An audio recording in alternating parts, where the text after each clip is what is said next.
Black women, Trump finally came through for us. And I know we've been waiting, Black women, saying like, is he gonna, he turning up so much ish? Is he ever gonna do anything for us? Like something that like we need, that Black women deserve.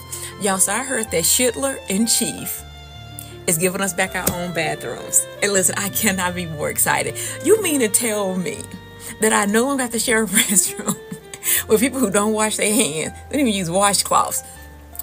Or they'll sit on the toilet seat without lining and won't even squat. You mean I no longer have to get like 20 paper towels to open the door when I leave the bathroom?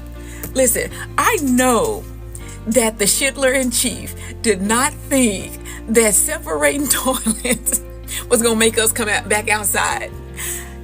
That was a gift. You know what? I know y'all listen, Black women. I know we don't like a lot of things that Trump is doing, and we're gonna get back to our regular scheduled program tomorrow, right? Because he gonna do something else stupid. But today, we're gonna thank him for giving us our bathrooms back. Now listen, y'all go see the videos. Only certain people are talking about that there's a discrimination. Black women, I am honored to share a bathroom with just y'all.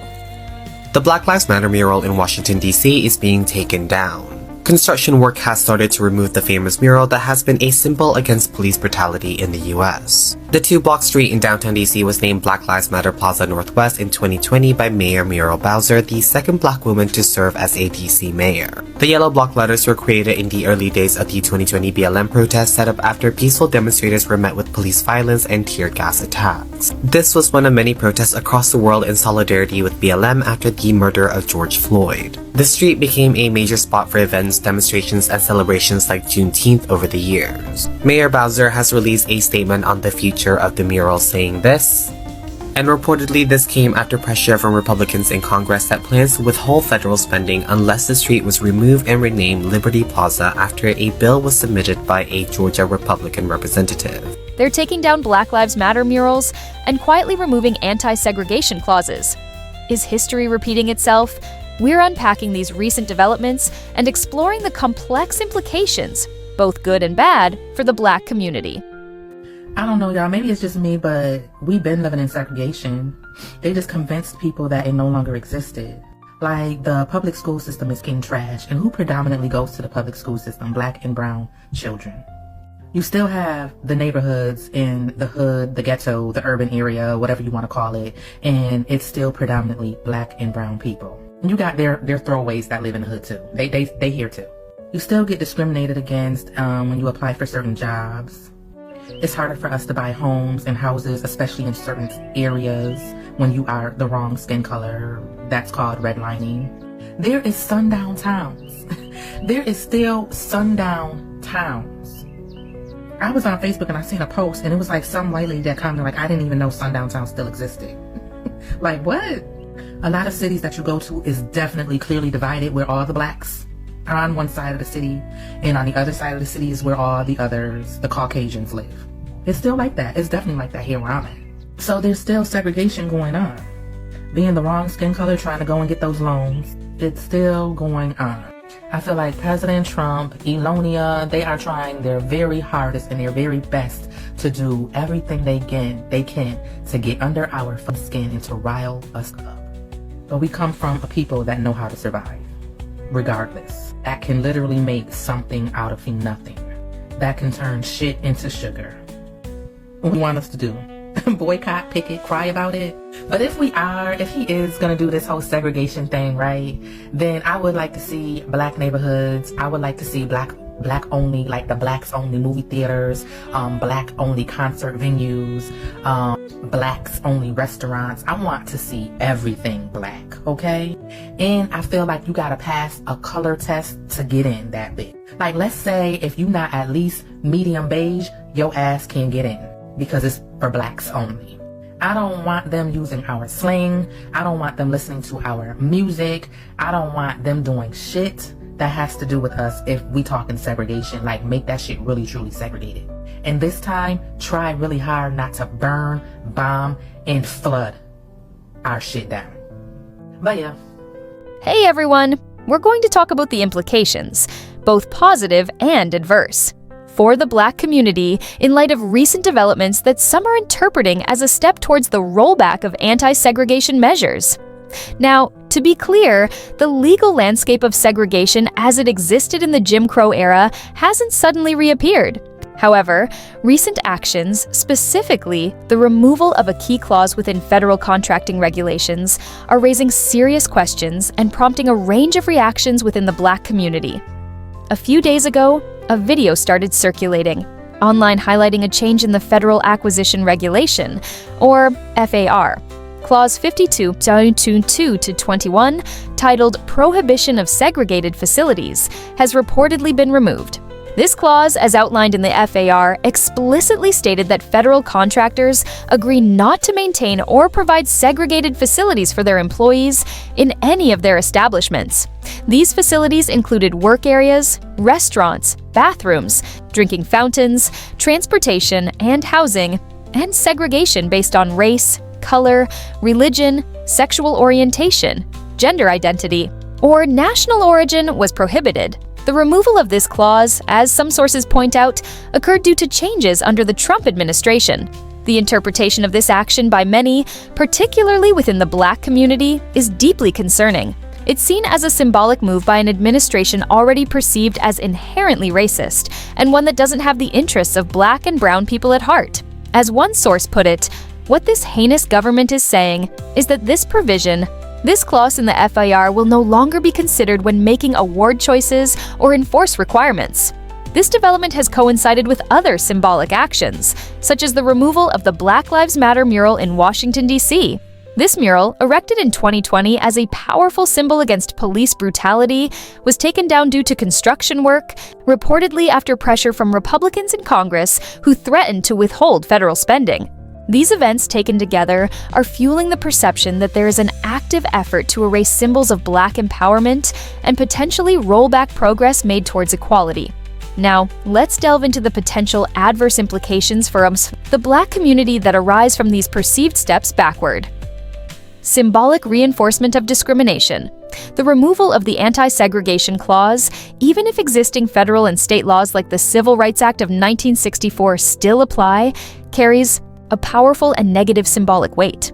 It can be interpreted as a signal that the federal government is less committed to actively preventing segregation in federal contracting.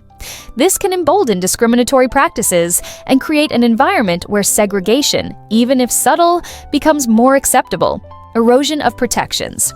While existing laws may still prohibit outright segregation, the removal of a specific contractual obligation sends a message. There's a fear that this is part of a broader effort to chip away at civil rights protections, as suggested by the concern that the Trump administration was actively trying to dismantle the Civil Rights Act.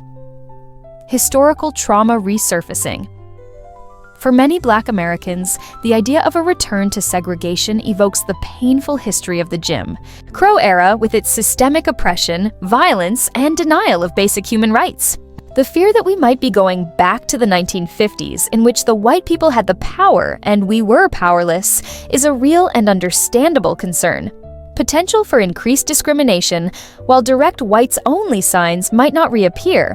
Overnight, the absence of a clear prohibition in federal contracts could lead to more subtle forms of discrimination in hiring, workplace environments, and access to facilities for employees of federal contractors. Psychological impact. The feeling that the government is indifferent or even hostile to the idea of integration can have a demoralizing effect on the Black community.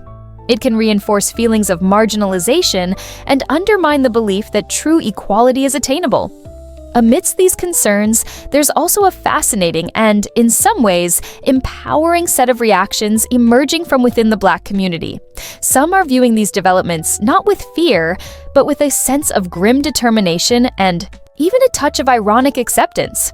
This leads us to explore the potential, albeit unconventional, positive implications as perceived by some in the Black community, as reflected in the sources: forced self-reliance and community building. Some see this as an opportunity to double down on building and strengthening Black communities and institutions. The sentiment is that if mainstream society is signaling a desire to separate, then the focus should be on creating thriving Black-only spaces and economies. As one source exclaimed, "I would like to see Black neighborhoods. I would like to see Black-only movie theaters, Black-only concert venues, Black-only restaurants. I want to see everything Black. Economic empowerment, the idea of a return to, Segregation prompts some to consider the power of the black dollar and the potential for its recirculation within Black communities. There's a belief that by intentionally supporting Black-owned businesses and institutions, the economic strength of the Black community can be significantly enhanced. Exposing existing realities. Some argue that de facto segregation has always existed in various forms, from segregated neighborhoods and disparities in public education to racial profiling and redlining. The removal of this clause might simply make these existing realities more explicit, potentially galvanizing action to address the root causes of inequality within Black communities. As one person stated, "We've been living in segregation. They just convinced people that it no longer existed." Like, the public school system is getting trash, and who predominantly goes to the public school system? Black and brown children. Rejection of integration on unfair terms. There's a sentiment among some that forced integration into hostile or discriminatory environments is not true progress. If the dominant society signals a lack of genuine desire for equitable integration, some would rather focus on the well-being and advancement of the Black community on its own terms. One perspective shared was, "Little do they know, we don't want to be by them now." Unmoved response and strategic observation. Interestingly, many in the sources express a sense of being unbothered or strategically observant of these developments. The feeling is that Black people have faced and overcome systemic oppression for centuries, and these actions are not a new threat, but rather a continuation of a long-standing struggle. The focus is on resilience and finding ways to navigate and overcome these challenges. As one source put it, "We've been given lemons all our lives, and we've been making lemonade. This is not going to change." Another stated, "Segregation, sir. Don't threaten us with a good time." It's crucial to understand that these positive implications are not necessarily a celebration of segregation, but rather a reflection of the resilience, adaptability, and strategic thinking within the Black community in the face of perceived adversity. It's about finding agency and strength even when confronted with potentially discriminatory actions. However, it's also vital to acknowledge the inherent dangers and the historical context that makes any step towards segregation deeply troubling. The history of separate but equal has proven to be inherently unequal and has inflicted immense harm on Black communities. The fear that these actions could open the door to more overt forms of discrimination and undermine the progress made in the fight for civil rights remains a significant concern for many. Ultimately, the implications of these developments for the Black community are complex and multifaceted. While some are expressing a renewed focus on self-reliance and community building, others are understandably worried about the potential for increased discrimination and the symbolic setback these actions represent. What is clear from the reactions? Within the sources is the unwavering resilience and determination of the Black community to navigate these challenges and continue the fight for equality and justice, regardless of the obstacles they face. I'd love to hear your thoughts on this. What are your reactions to these developments? How do you see them impacting the Black community? Share your perspectives in the comments below. Let's keep this conversation going. Thanks for watching, and I'll see you in the next video.